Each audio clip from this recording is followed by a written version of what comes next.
I think the role is twofold. On the one hand, I think we have the responsibility to make the resources that we have in our archive available, so that educators, but also people interested in that information can just access it.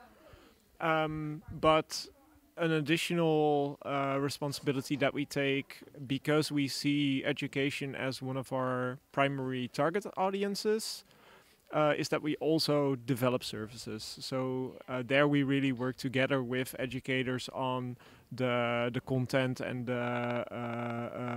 making sure that what is offered corresponds to the curriculum of education in the Netherlands. Mm-hmm.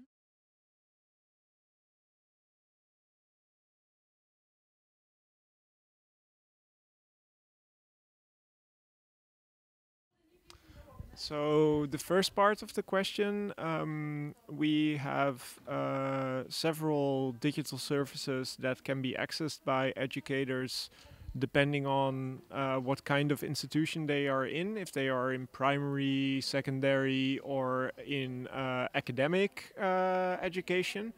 And these services are often tied to their digital credentials. So we can provide digital access to our archives directly, for instance, when people log in with their academic credentials.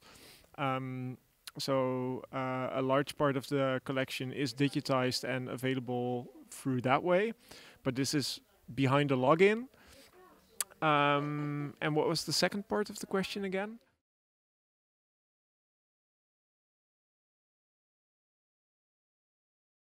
Yeah.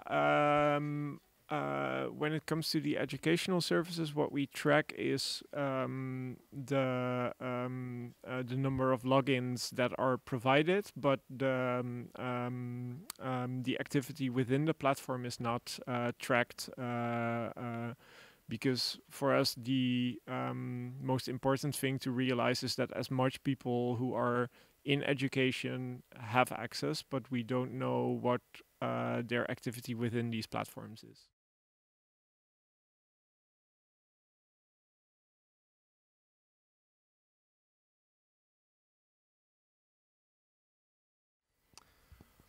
Well, I think it really depends on what the skill level of the teacher is themselves, but a lot of the things were also said during this conference. On the one hand, it is trying to speak to the students, especially when they're young, in a language that they understand, which is more visual, which is more dynamic, and is not based on providing a lecture or providing reading material.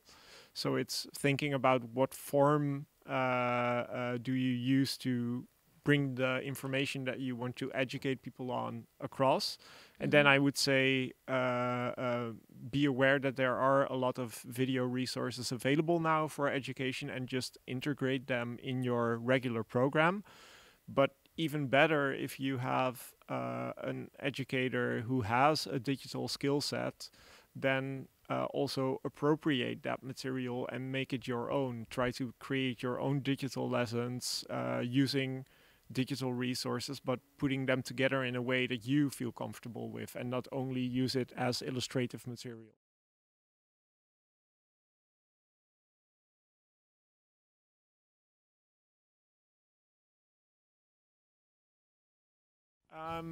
Well, in the Mind of the Universe project, it was not our decision, but the decision of the public broadcaster. And they did it because they really wanted new materials to be produced with this. For instance, online courses, where the material was really reworked, re-edited to really fit the purpose. But that's also the reason why we, as an archive, also publish some of the material that we can under a similar license, because it can travel to other applications, other platforms, like for instance the integration of material in Wikipedia articles. That's not legally possible with material you only publish, for instance, online on YouTube. You have to go beyond that and also provide the legal opportunities to do that.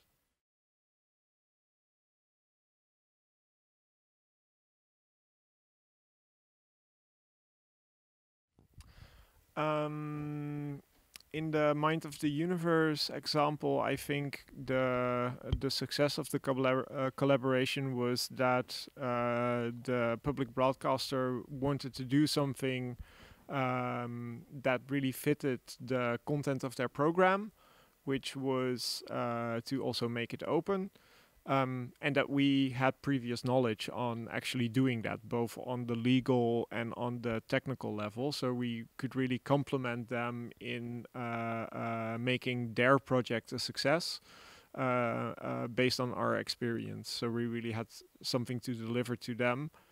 And then in return for us, this was a really nice use case that we can present to other public broadcasters to try and get them to be a little bit more open with their material, because that's something that we really like to facilitate, but we need the collaboration and the approval of public broadcasters to do that. We can't just do that only because we have the material in the archive. They have to have that attitude there. So it was really a win-win collaboration.